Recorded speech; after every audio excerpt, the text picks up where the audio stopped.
Isaías 61, a partir do versículo 1. Quem encontrou, diga amém.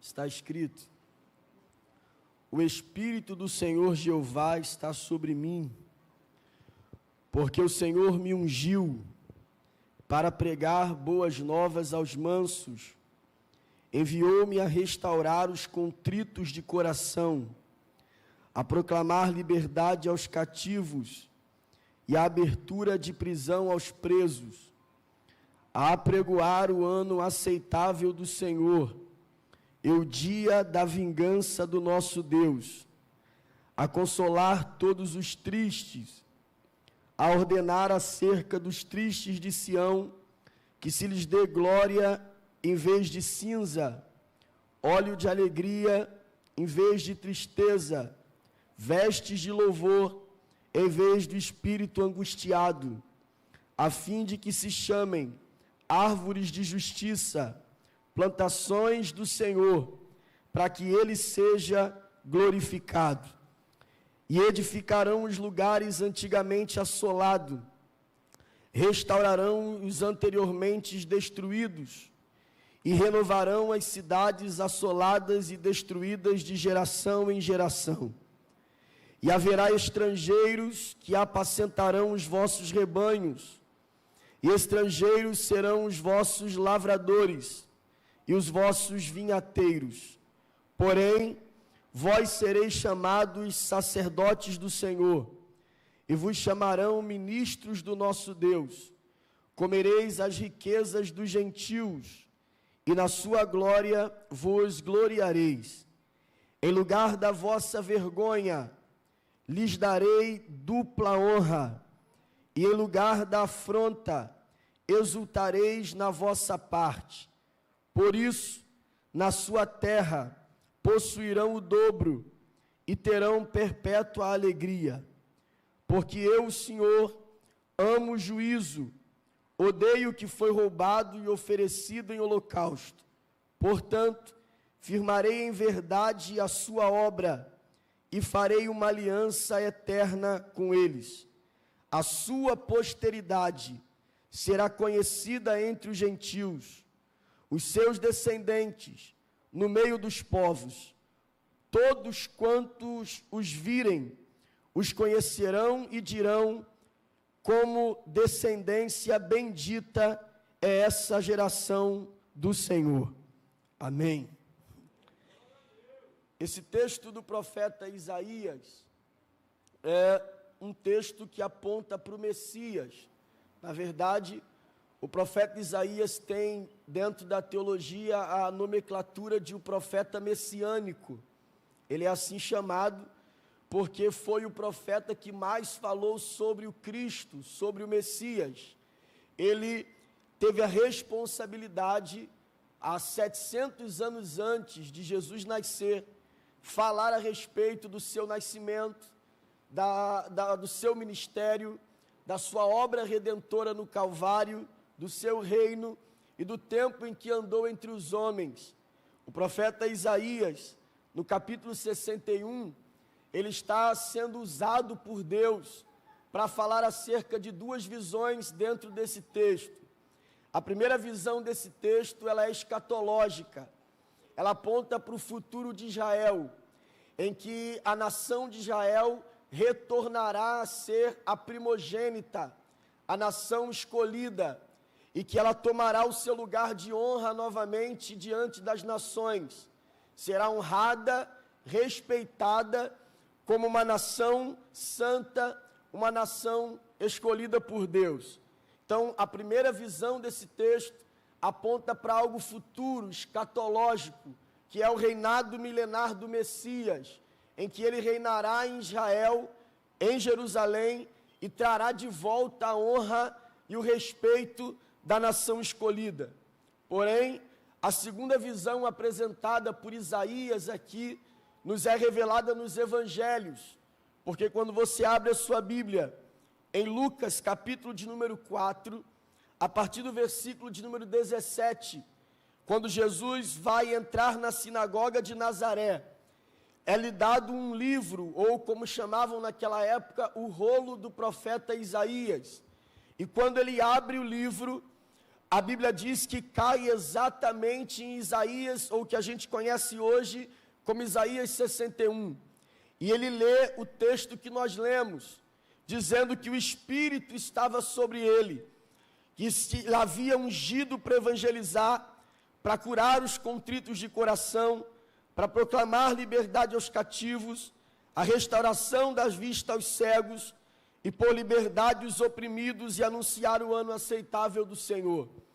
Quando ele termina de ler isso, o texto diz no versículo 20, que ele fecha o livro, torna a dar ao ministro, se assenta e os olhos de todos na sinagoga estão fitados nele.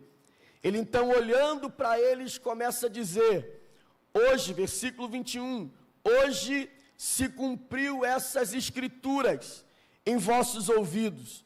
Jesus está afirmando que Isaías não falava de outro, mas falava do próprio Cristo. Jesus vai dizer naquela sinagoga, hoje vocês estão vendo o cumprimento das escrituras. Essas escrituras se cumprem em mim. Eu sou o cumprimento do que Isaías diz no capítulo 61. O que Jesus está declarando ali é que a unção está sobre ele, que o Espírito está sobre ele. Ele é o ungido, ele é o separado, ele é o escolhido por Deus para então cumprir a missão de salvação do homem. É interessante lembrar que todas as vezes que um profeta do Antigo Testamento se referia acerca de uma palavra divina, o profeta abria a boca e dizia, assim diz o Senhor.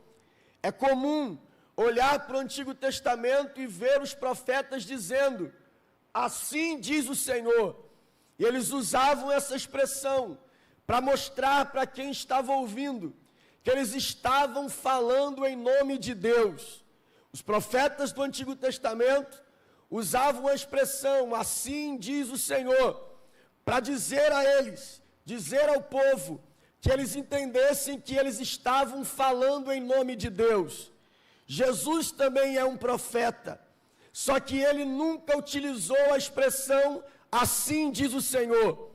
Ele nunca usou essa expressão, assim diz o Senhor, porque Jesus não falava em nome de Deus. Ele era o próprio Deus entre os homens. A expressão que Jesus usava não era assim, diz o Senhor. A expressão que Jesus usava é, em verdade vos digo. E por que ele usava essa expressão? Porque João vai dizer no capítulo 14, versículo 6, que ele é a própria verdade. Quando ele usa a expressão em verdade vos digo, ele está dizendo, é a verdade falando a verdade. É a palavra falando a palavra.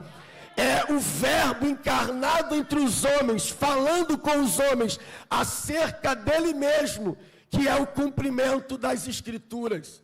João, o Batista, quando está batizando no Rio Jordão, ele também testifica que sobre Jesus está a unção de Deus e a presença do Espírito Santo.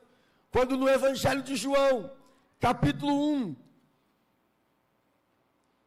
a partir do versículo 32, João Batista testificou dizendo, eu vi o Espírito descer do céu como uma pomba e repousar sobre ele. Eu não o conhecia, mas quem me mandou batizar com água, esse me disse, sobre aquele que vires descer o Espírito e sobre ele repousar, esse é o que batiza com o Espírito Santo. Eu vi e tenho testificado que este é o Filho de Deus. Sobre Jesus está a unção do Espírito Santo. Ele é ungido, ele é o Verbo encarnado, o único mediador entre Deus e os homens. Ele é a videira verdadeira, que caminha entre os homens com a unção do Espírito Santo. O próprio Isaías testemunhando do seu ministério, mostra para nós que a prova de que Jesus era ungido era que o Espírito estaria sobre ele. E a prova de que o Espírito estaria sobre ele é que o Espírito lhe faria agir de forma extraordinária em dois quesitos. Primeiro, o Espírito lhe conduziria a ter autoridade para operar milagres. Sobre Cristo, a unção do Espírito Santo lhe daria autoridade para operar milagres. João capítulo 11, a partir do versículo 42, no contexto da ressurreição de Lázaro, Jesus vai fazer uma oração, e a oração é essa: Pai, graças te dou porque sempre me ouve. Eu estou orando assim, para que eles saibam que o Senhor me enviaste.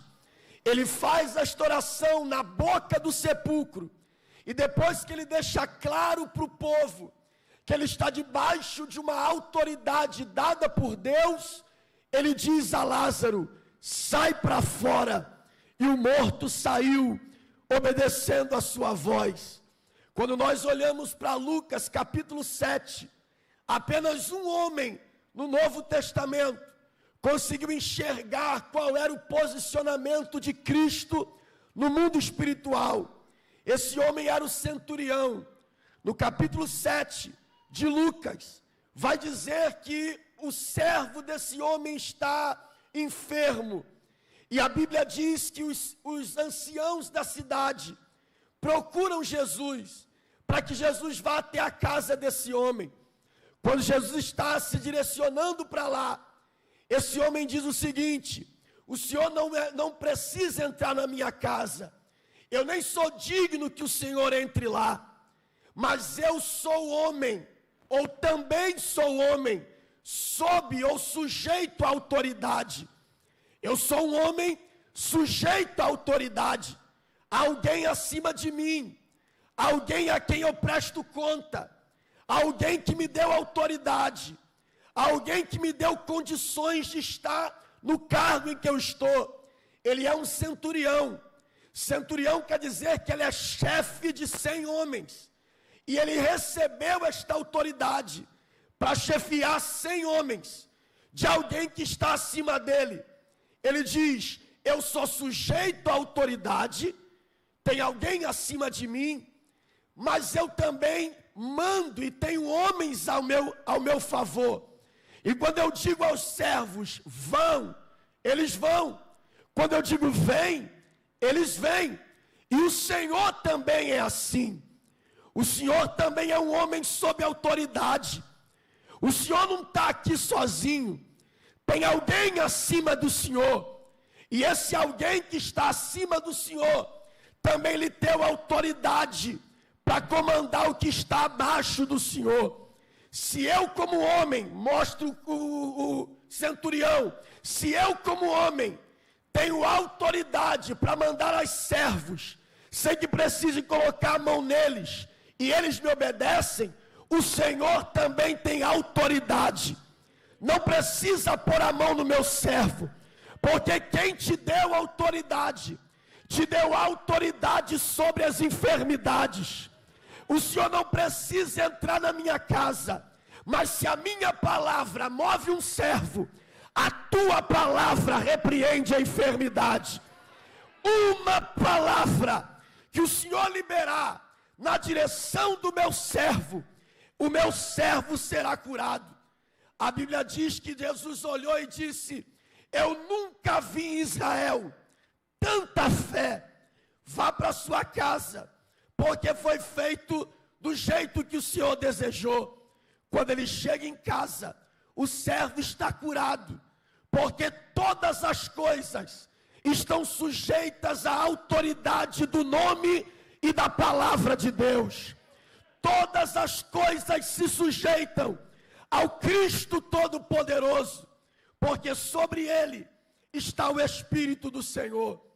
A Bíblia diz que além da autoridade que Jesus possuía para operar milagre, a presença do Espírito sobre ele lhe dava habilidade na proclamação do Evangelho. Em João capítulo 7, versículo 46 em diante, vai dizer que uns homens mandaram alguns outros homens prender a Jesus. Quando esses homens chegam onde Jesus está pregando, eles ficam olhando Jesus pregar e não conseguem prendê-lo. E depois que Jesus termina a pregação, eles vão voltar para quem lhes deu ordem para segui-lo. Quando eles voltam até quem lhe deu ordem para prender Jesus, a pergunta deles é: aonde está o Jesus que nós te mandamos pregar ou prender? E eles dizem: nós não podemos encostar nesse homem, porque nós nunca vimos ninguém falar como ele. Eles estão testificando que a palavra que sai da boca de Jesus é poderosa, irresistível e convincente. Alguém vai prendê-lo, mas é preso pela sua palavra, porque nada é mais penetrante do que a palavra de Deus. O escritor aos Hebreus vai dizer que ela penetra na divisão de juntas e medulas, divide alma de espírito e vai nos pensamentos do homem. Jesus tem habilidade para pregar, de tal forma que quem ouve ele pregar não quer mais ouvir fariseu. E eles ficavam entre eles dizendo: quem é esse? Que doutrina é essa? Que palavra é essa? Que pregação é essa? Que conhecimento é essa? Que até os demônios, ao ouvirem a sua voz, os sujeitam a ele e respeitam o seu nome. Que autoridade é essa? Que palavra é essa? Que unção é essa? Que até o vento e o mar obedecem a sua voz e se acalma. Que autoridade é essa? Que poder é esse? Que unção é esse? Que até morto de 4 dias levanta depois de ouvi-lo falar. Que autoridade é essa? Que poder é esse? Que graça é essa? Que paralítico levanta a ouvir a sua voz. É a autoridade do nome de Jesus, a autoridade da sua palavra, a unção do seu Espírito, e para a glória de Deus, ela está aqui esta noite.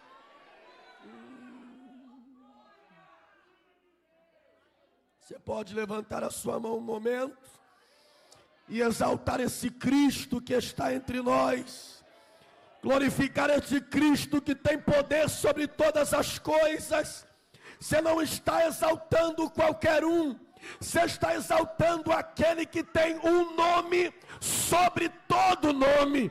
Eu gosto quando a Bíblia diz que Jesus tem um nome sobre todo nome, porque a Bíblia diz que Deus dá nome, e nome Ele deu a Davi, nome Ele deu a Moisés, nome Ele deu a Elias, nome Ele deu a Paulo, nome Ele deu a João, nome Ele deu a Eliseu. A Cristo Ele não deu nome, a Cristo Ele deu um nome sobre todo nome, para que todo joelho dos que estão no céu, na terra e debaixo da terra se dobrem, e toda língua confesse que Jesus é o Senhor, para a glória de Deus Pai. Aleluia, aleluia, aleluia. Ele está aqui esta noite. A unção está liberada sobre nós esta noite. Cristo é poderoso, o seu nome é sobre todo nome, e a sua palavra não volta vazia. Ele é um ungido, sobre ele está o Espírito do Senhor. Ele tem autoridade para operar milagres, ele tem habilidade para pregar, e todos aqueles que tinham encontro com ele vivenciavam uma transformação, uma mudança. Era impossível encontrar-se com Jesus mediante os milagres e mediante a sua palavra e não sofrer algum tipo de mudança. Isaías apresenta para nós pelo menos 3 grandes mudanças que a unção de Deus sobre Jesus causava em quem se encontrava com ele. A primeira mudança está no versículo 3 do capítulo 61 de Isaías, quando ele diz: ele tem poder para ordenar acerca dos tristes de Sião, que se lhes dê glória ao invés de cinza, óleo de alegria ao invés de tristeza, vestes de louvor ao invés de espírito angustiado. A primeira mudança causada para quem se encontra com Jesus e é envolvido por essa unção é que ele vai dentro do homem e arranca o espírito angustiado, vai dentro do homem e arranca a instabilidade emocional, e ele troca o luto por alegria, a cinza por glória, e o espírito angustiado por vestes de louvor. E ele diz: e eu plantarei vocês. Oh, glória a Deus. E vocês serão chamados árvores de justiça. Ou em outras versões, carvalho de justiça. É interessante perceber que ele diz que quem encontra com Jesus sofre uma troca por dentro. Oh, glória a Deus. A instabilidade, a angústia, a insegurança é trocada por uma veste de louvor, e ele é plantado pelo próprio Deus. Ser plantado aqui aponta para a estabilidade.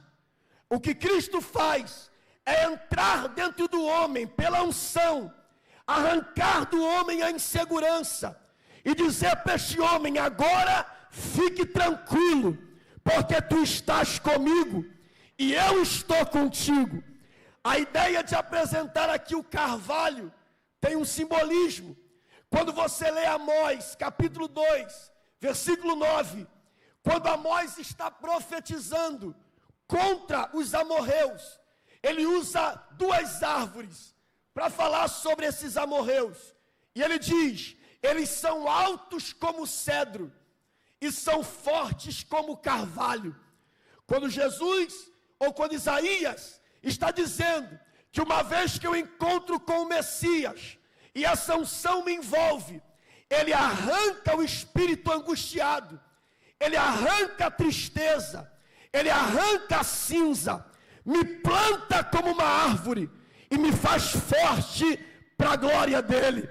Ele está afirmando que uma vez que eu encontro com o Messias e essa unção me envolve, aquele espírito angustiado, fracassado, aquele espírito sem esperança, é dominado por uma certeza de que maior é o que está conosco do que os que estão com eles.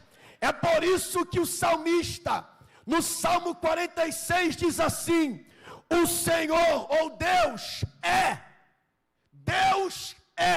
porque Deus nunca foi e nunca será, Ele é eternamente o nosso refúgio e fortaleza, socorro bem presente na angústia, pelo que nós não temeremos, ainda que a terra se mude, terremoto, ainda que os montes se abalem, terremoto, ainda que vá para o meio dos mares, terremoto, ainda que as águas rujam, maremotos, ainda que as águas se perturbem, a ondas altas, ainda que os montes se abalem, terremoto, há um rio cujas correntes de Deus alegram a cidade de Deus, o santuário da morada do Altíssimo, e Deus está no meio dela. Não será abalada, Deus a ajudará a romper da manhã. Oh, meu Deus. Oh, aleluia. Oh, aleluia. Oh, aleluia. Oh, aleluia. O que o salmista está declarando aqui é que as coisas podem estar agitadas à nossa volta, Mas quem foi envolvido pela unção, está tranquilo dentro dele. É uma paz que excede todo entendimento, que quem não conhece Jesus não entende, porque olha para a situação de estar tudo bagunçado, e você está calmo. Eu estou calmo não pelas minhas forças, mas porque dentro de mim é uma paz que excede todo entendimento. Quem encontrou-se com Jesus, não recebeu a paz que o mundo tem, porque qual é a paz que o mundo quer? A ausência de guerra. Qual é a paz que Deus dá? Tranquilidade no meio da guerra. As águas estão agitadas, os problemas estão por todos os lados, mas aqui dentro há um rio cuja, aleluia, as correntes alegram a cidade de Deus. Deus está no meio dela.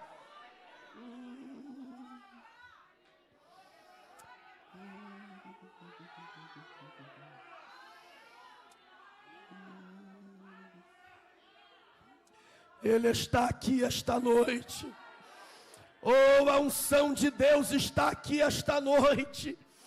A unção de Deus muda o interior do homem, dá estabilidade emocional, dá a este homem uma paz que lhe excede o entendimento, arranca deste homem um espírito angustiado e lhe planta como uma árvore de justiça. E não só isso, há uma segunda mudança que acontece com quem encontra com Jesus e é envolvido por essa unção. Versículo de número 4, ele vai dizer: edificarão os lugares antigamente assolados, restaurarão os lugares anteriormente destruídos, renovarão as cidades assoladas e destruídas de geração em geração. Jesus, ou Isaías, está falando aqui sobre a situação em que Israel se encontrava por causa do pecado.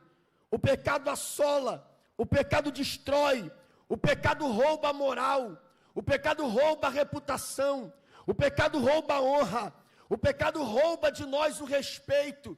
E era assim que estava Israel, uma cidade sem muro, uma cidade sem porta, sem respeito, sem moral, sem condições de falar nada e nem dizer nada que não fosse chorar pela situação em que estava. Só que aí Deus levanta o profeta dizendo: está assolado, mas eu vou edificar, está destruído, mas eu vou restaurar, está quebrado, mas eu vou renovar. É isso que o pecado faz também conosco.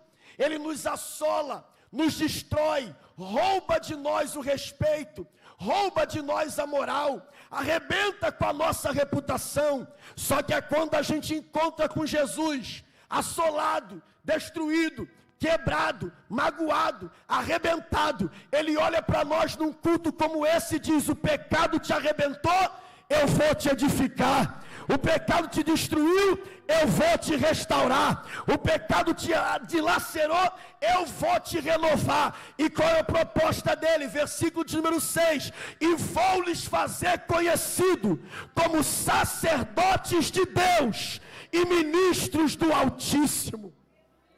A segunda mudança que nós encontramos quando conhecemos Jesus e a unção nos envolve é que ele nos devolve a moral. Oh, glória a Deus. Ele nos devolve o respeito. Ele nos devolve a condição de andar de cabeça erguida. Porque além de perdoar os nossos pecados, ele renova a nossa vida e nos dá uma nova história para viver. E é interessante que Jesus, utilizando do profeta Isaías, vai mostrar como é que será essa moral devolvida. Versículo 7, ele olha para o povo e diz: no lugar da tua vergonha. Oh, glória a Deus. No lugar da tua vergonha, eu te darei dupla honra. No lugar da tua vergonha, eu te darei dupla honra. E no lugar onde foste afrontado, recebereis em dobro, diz o Senhor. Como é que funciona isso aqui? Primeiro, o que é dupla honra? Se você ler Deuteronômio, capítulo 21, versículo 17, você vai perceber que quando se tinha mais de um filho, para que se ficasse certo de que o primogênito era o herdeiro, tudo que se dava ao primogênito era porção dobrada. Se fosse comer, o prato de comida dele era maior. Se fosse dar uma roupa, dava duas. Sempre em porção dobrada, para que as pessoas identificassem que ele era o herdeiro legítimo. É por isso que Eliseu, quando Elias pergunta para ele: o que você quer que eu te dê antes que eu seja tomado de ti? Ele diz: eu quero a porção dobrada do teu espírito. Eu quero ser o teu herdeiro legítimo. Ele pede isso porque naquele período Eliseu não era profeta, não era da escola de profeta, não estudou para ser profeta, não tinha chamado de profeta, e tinha muita gente já na escola naquela época. Então ele olha para Eliseu, para Elias, e diz: eu quero a porção dobrada do Espírito. Eu quero que eles saibam que eu sou o teu herdeiro legítimo. É isso também que Eucana faz com Ana, quando eles vão ao sacerdote, quando vão sacrificar. Ele pega a porção dobrada e põe no prato de Ana mais comida do que no prato de Penina. Qual é a ideia de Eucana? Mostrar para ela: eu te amo, independente do resultado. Você é a minha esposa, eu estou casado contigo por amor. Então a porção dobrada tinha esse valor de mostrar para quem está olhando: esse ali é o herdeiro legítimo, esse ali de fato é amado pelo Pai. Aí Deus olha para o povo de Israel e olha para nós e diz: no lugar da tua vergonha,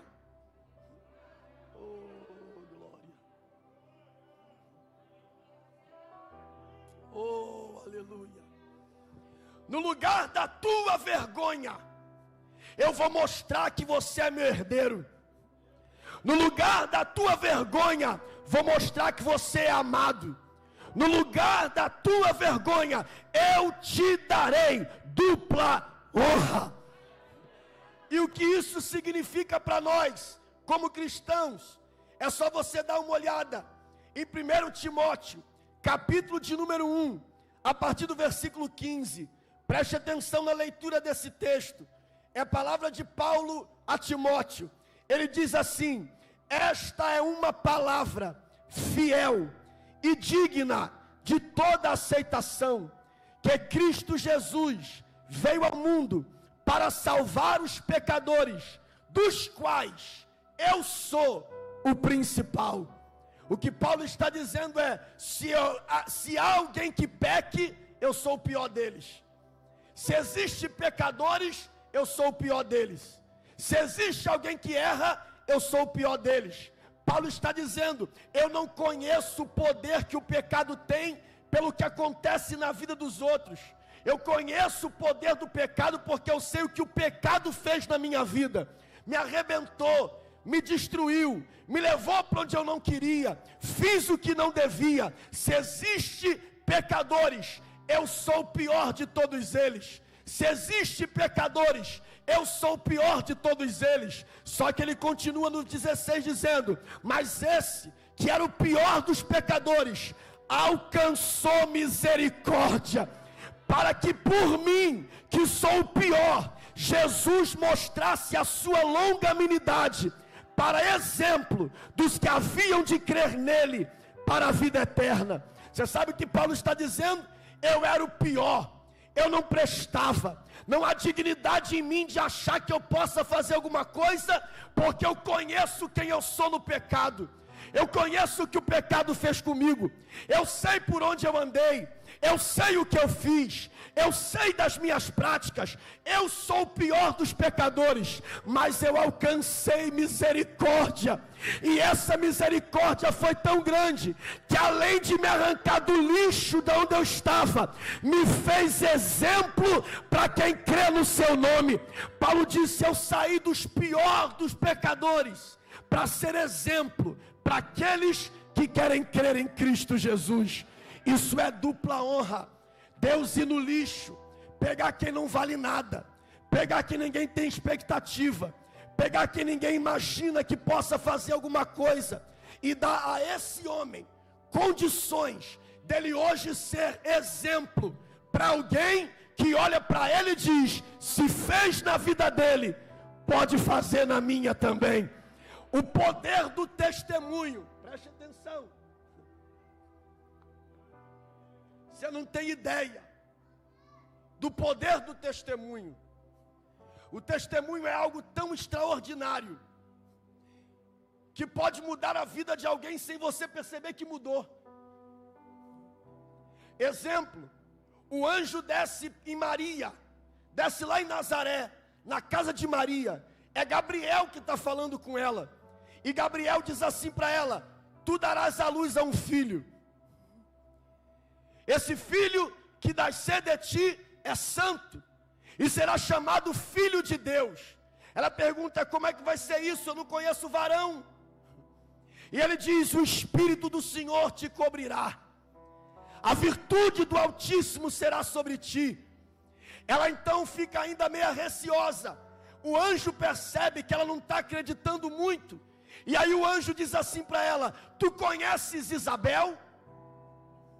Oh, glória a Deus. Tua prima? Aleluia. E ela já vem na mente: conheço, é idosa e estéril. O anjo diz: tem 6 meses que ela está grávida. Quando o anjo diz que Isabel está grávida de 6 meses, a dúvida de Maria cessa. E ela diz: se fez nela, eis aqui a serva do Senhor, pode fazer na minha vida também. Pregação é mais do que falar, é viver.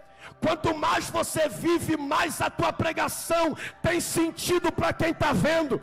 O testemunho é importante. Você pode não pregar, não cantar, não ter uma oportunidade aqui em cima, mas se a tua vida é digna, aonde você passa, alguém diz: Deus mudou a vida dele.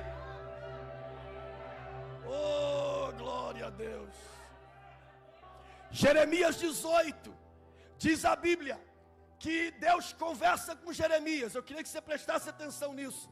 Deus conversa com Jeremias, e ele diz assim: Jeremias, levanta-te e desce à casa do oleiro, porque lá te farei ouvir as minhas palavras. Tem 2 personagens aqui.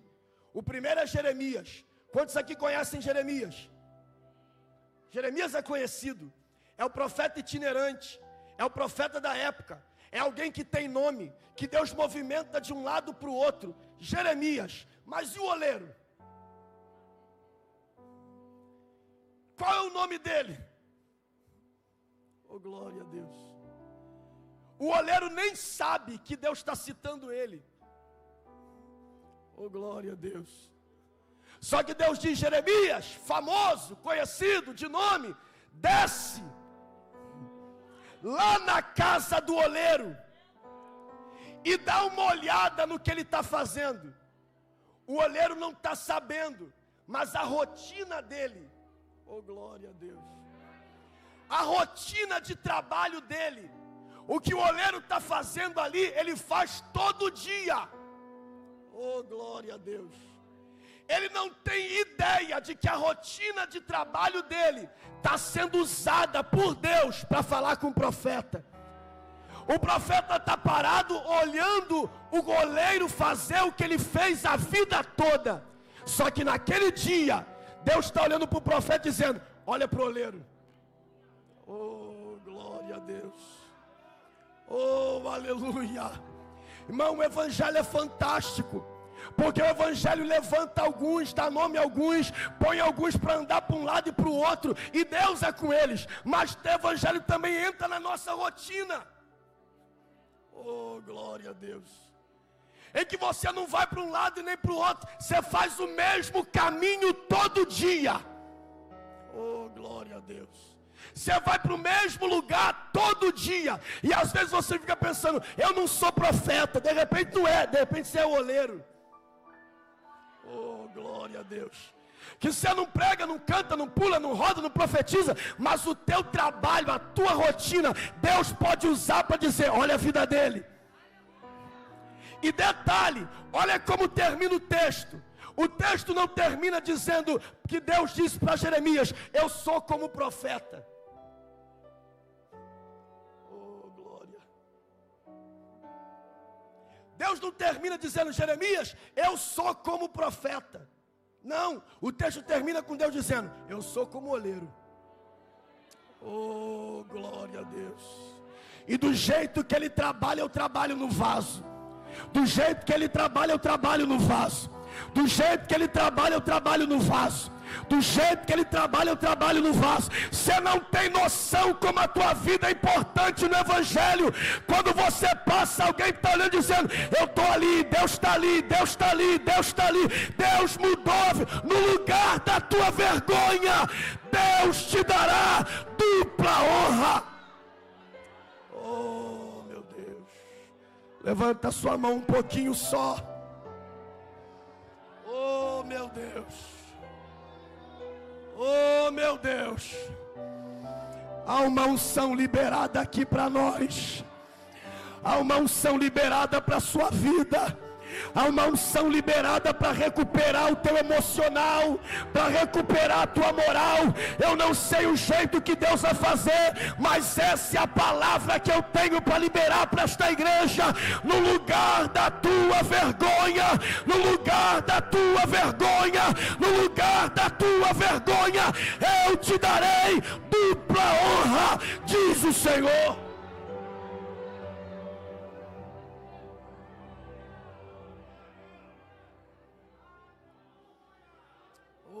Meu Deus, tem alguém aqui ainda?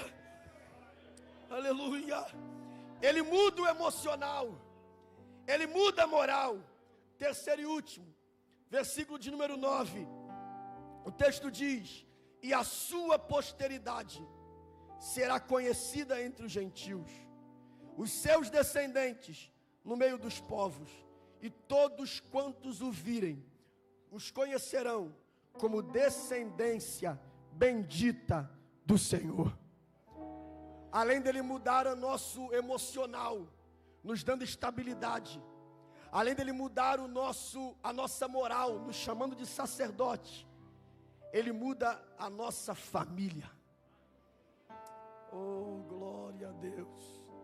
Ele diz, não vai parar em você a tua descendência.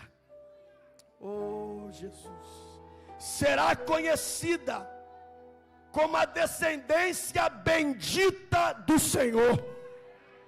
A tua descendência será vista, a tua posteridade será vista como a descendência bendita do Senhor. Não vai parar em você, vai se estender aos teus filhos, aos filhos dos teus filhos, aos que estão à tua volta.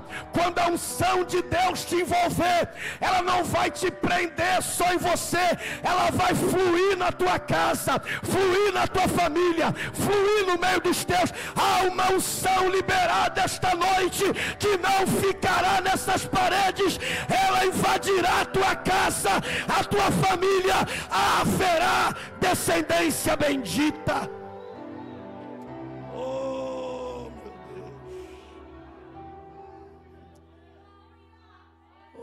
Calamacheia, Eremandaramachurabai. Mas havia uma cultura no Antigo Testamento. Havia uma cultura no Antigo Testamento que hoje quase não é vista. É mais para os antigos. Mas no Antigo Testamento havia uma cultura. E qual era a cultura? Que o pai colocasse as mãos sobre o filho. E colocando as mãos sobre os filhos, o pai os abençoava. E aquela bênção que o pai colocava sobre os filhos, ela se estendia como profecia. Oh, glória a Deus. Era tão forte essa ideia de pai abençoar filho, que quando um pai decidia abençoar um filho, Deus atestava aquela bênção como uma profecia. Era por isso que Jacó e Esaú brigava, por ter a mão de Isaac sobre a sua cabeça, porque eles sabiam que uma vez que o pai colocasse a mão sobre o filho, a bênção do pai virava profecia. Oh, glória a Deus. Foi por isso que quando Raquel vai dar à luz ao seu filho, e ela está em dores de parto, quase morrendo, ela chama a parteira e diz: põe o nome dessa criança de Benoni, filho da minha dor. Doeu tanto, me machucou tanto, eu estou morrendo, põe o nome dele de filho da minha dor.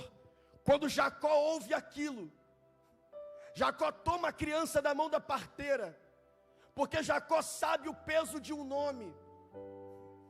Glória a Deus. Jacó sabe o peso de um nome, e que tanto tempo ele carregou o peso de ser enganador. Quando ele pega a criança, ele diz: não, o nome dele não vai ser Benoni.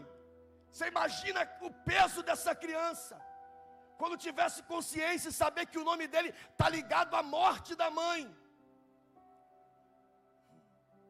Ele olha e diz: não, o menino não vai se chamar Benoni, ele vai se chamar Benjamim, filho da minha mão direita, filho da minha felicidade, filho da minha alegria, aquele que me dará prazer. Ele está abençoando Benjamim, dizendo que sobre aquela criança não ficaria a maldição que a mãe lançou, mas a bênção que o pai estabeleceu. E é exatamente o que Cristo faz conosco.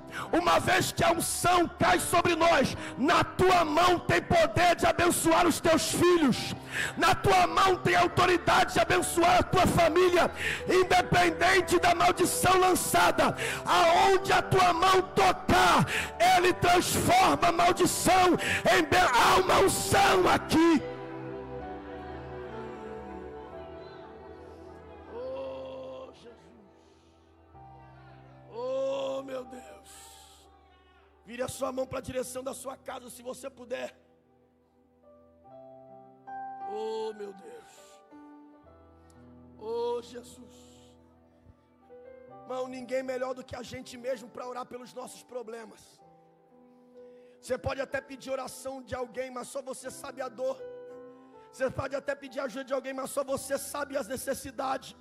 Então eu quero crer que por essa palavra liberada do altar, você está estendendo as mãos para a sua casa, e a gente sempre faz isso, mas eu sinto que o Espírito de Deus está nos convidando a abençoar a nossa casa, a abençoar os nossos filhos, a abençoar onde nós moramos.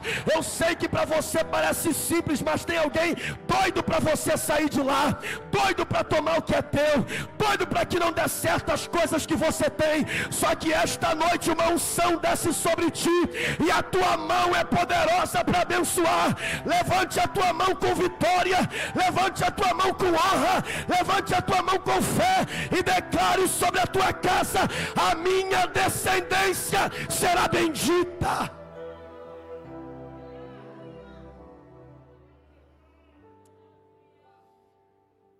Aleluia,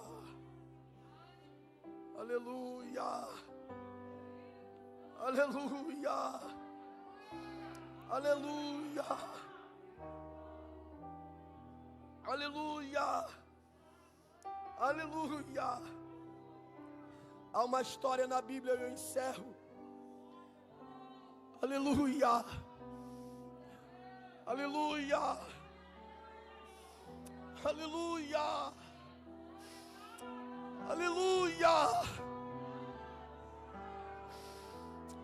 Calamaramasheia, ergue de omerressara gomenendria calamashendaraia. Oh, exalte a Jesus, porque Ele está aqui. Irmão, muito além do que pensamos ou pedimos, há uma operação do Messias, do ungido, do Cristo, a favor da igreja esta noite.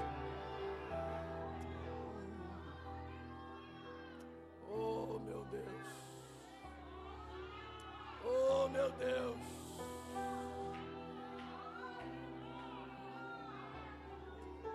você acredita que há unção na sua mão? Acredita que Deus está ungindo a tua mão esta noite? Você acredita que Deus está ungindo a tua mão nesta noite? Então começa a abençoar a pessoa que está do teu lado. Lembra, a tua descendência será bendita, tua casa será celeiro de bênção, a tua mão está ungida para abençoar. Abençoe alguém, a tua casa não se perderá, a tua família não entrará em desgraça. Há uma unção liberada. Oh, aleluia.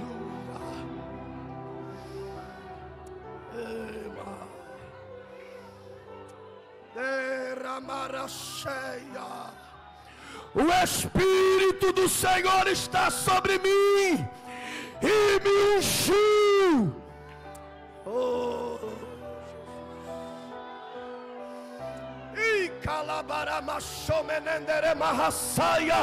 eu convido os crentes ligados a entenderem que esta noite é uma noite de unção para a tua vida.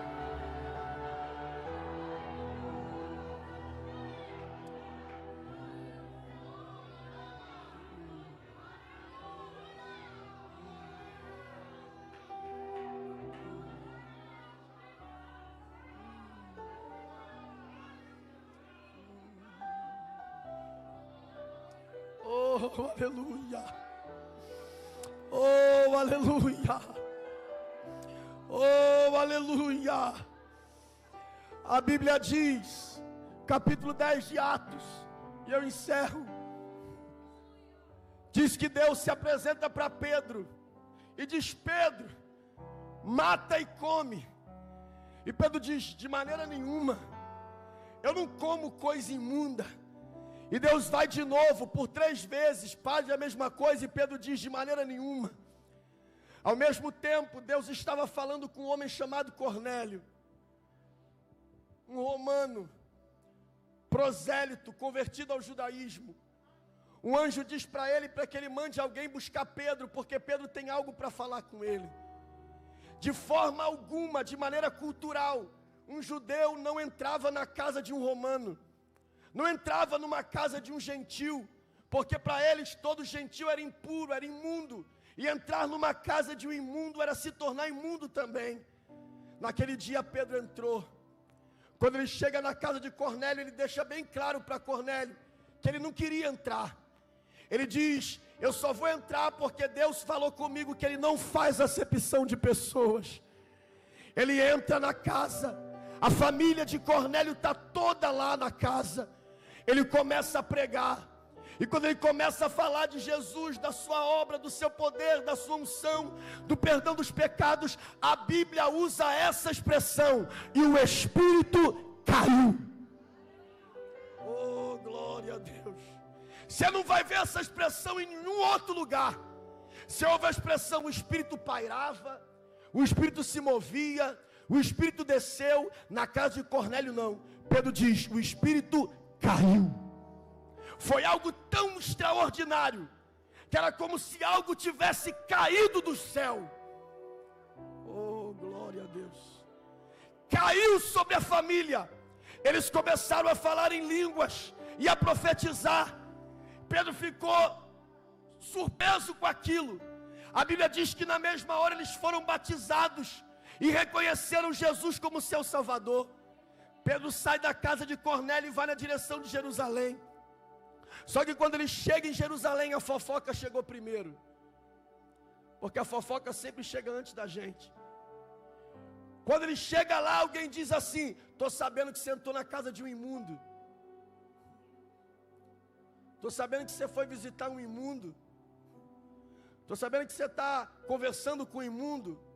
E Pedro responde para ele: vocês já ouviram fofoca, querem ouvir testemunho? Oh, glória a Deus. Aleluia. Eles dão a palavra para Pedro, e Pedro diz para eles: vocês não sabem o que aconteceu. Aleluia. Eu nunca entraria lá se Deus não mandasse. Deus me fez entrar, porque não há acepção de pessoas. E quando eu falava, oh glória a Jesus, enquanto eu falava de Jesus para eles, enquanto eu pregava sobre Jesus para eles, o Espírito, oh glória a Deus, Oh, aleluia. O Espírito caiu sobre eles. E aí Pedro diz: e eu nunca vi isso antes. A única coisa que veio à minha memória foi o dia de Pentecoste. Oh, glória a Deus. Pedro diz: não dá para recusar quem Cristo já aceitou. Vamos ter que mudar a placa da casa dele. Porque antes a gente passava e a placa que estava lá é: aí mora o imundo, aí mora o imundo, aí mora o imundo, aí mora o imundo. Só que agora você vai lá, o imundo está falando em línguas, está batizado, está profetizando. Vai ter que mudar a placa de lá, porque agora ali não mora mais o imundo, ali mora o templo do Espírito Santo, ali mora alguém cheio de Deus. Levante a mão e receba essa palavra. A placa da tua família vai mudar. A placa da tua parentela vai mudar. Alguém passa por lá e diz: aí mora o imundo, aí mora fulano, aí mora ciclano. Só que enquanto a gente está aqui, o Espírito tem poder de trabalhar lá e mostrar para nós que enquanto a gente clama, Ele não faz acepção. Ele não... Oh, meu Deus do céu. A placa vai mudar, porque o Espírito vai agir. Oh, meu Deus. Há uma unção aqui. E a promessa da Bíblia é que essa unção despedaça o jugo. Feche os seus olhos.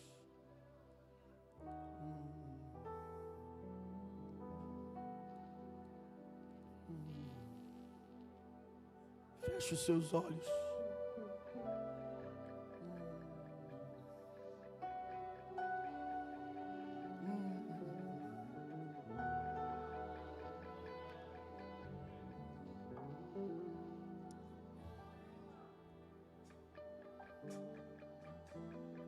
Você não é obrigado a nada. Mas se de fato, de olhos fechados como estamos, você entende que há uma unção liberada aqui esta noite, eu lhe convido, oh meu Deus, a encher o teu vaso de azeite.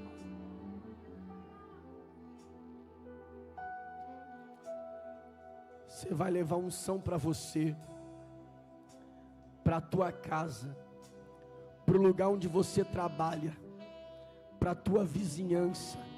Se cumprirá o que está escrito: a unção despedaçará o jugo. Oh Jesus, eu te convido agora a glorificá-lo.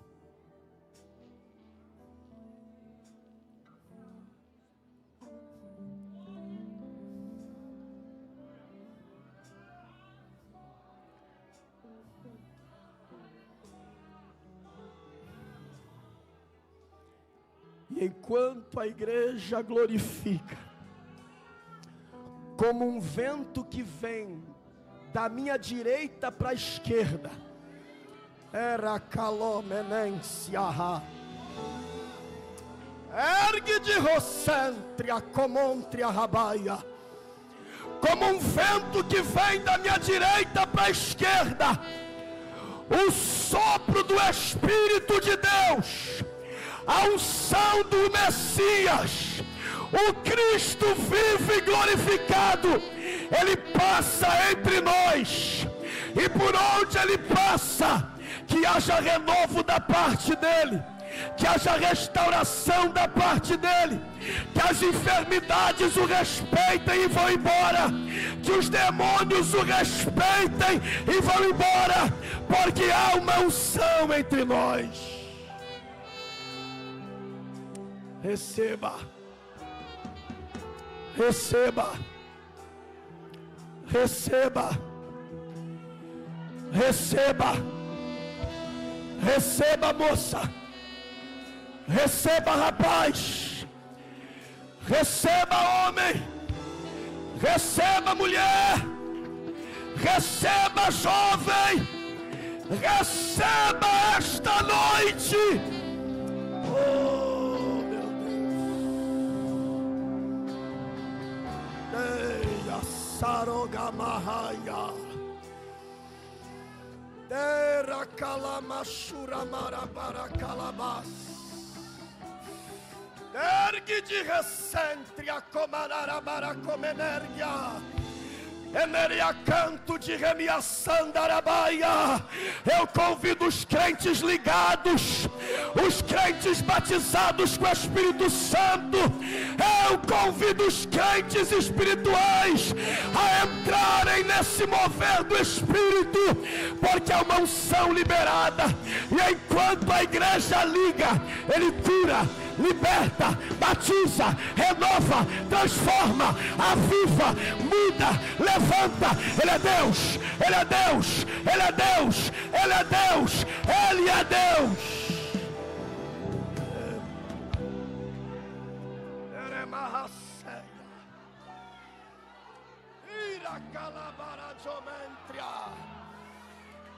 Ergue de remara cheia. Ele passa.